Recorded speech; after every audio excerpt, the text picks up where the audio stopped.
In the film Complaint, right off the bat, in this short, it's really extremely frustrating to have this professor speaking over the student, speaking down on her.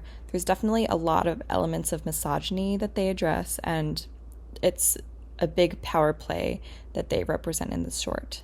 They address the issues that many women and students in general, but mainly women, face in institutions where they are immediately set aside, assumed they won't be good enough, looked down on, ridiculed. The use of sound effects to show the frustration she felt was really great, as an addition to this piece, as well as the brief hallucination she started to experience that highlights and adds intensity to the issues she's already facing.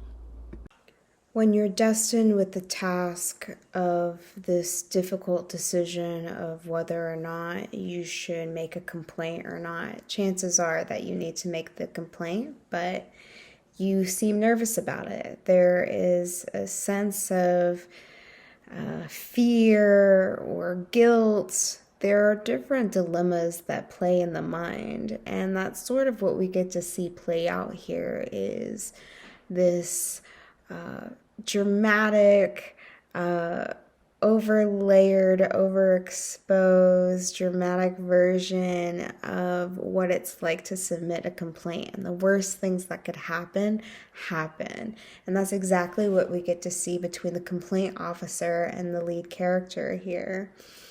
But as she rushes out and has this sense of panic that makes her want to abort and abandon the situation of making the complaints that she rightfully can make, she takes a breath, this gasp of fresh air, and has this courage to make the complaint anyway, which is the note that we ended on.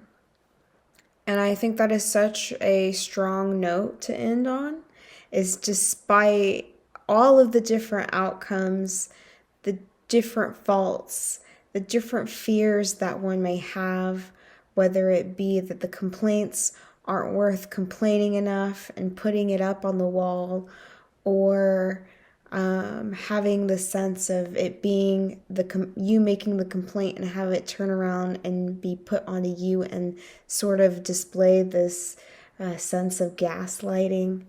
There are all these situations that can make you think, maybe I shouldn't.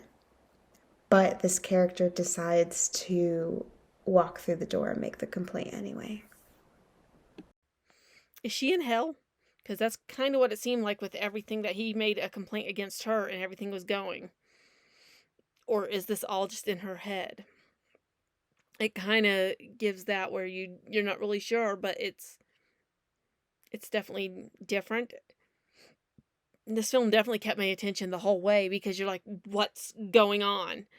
The acting was phenomenal. The script was out of this world. The comedic timing on both was really there. It answered because your first question you have is why are there mousetraps everywhere, and then you get it.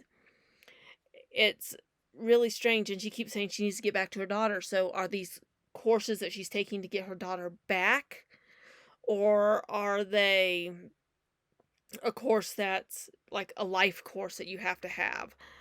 There's things that she feels like she's failing, like maybe she's failing as a mother or is she failing as other stuff. It's just very strange, but it kind of gives the system that you don't really know where her daughter is, but you feel like maybe she's working to get back to her.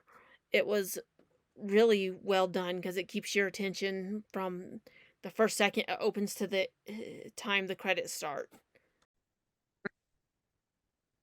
The complaint was an eye-opening short form. I loved how the story showcased the real-life struggles of students who have found themselves in similar situations where they were forced or pushed to the side because of the color of the skin and the gender.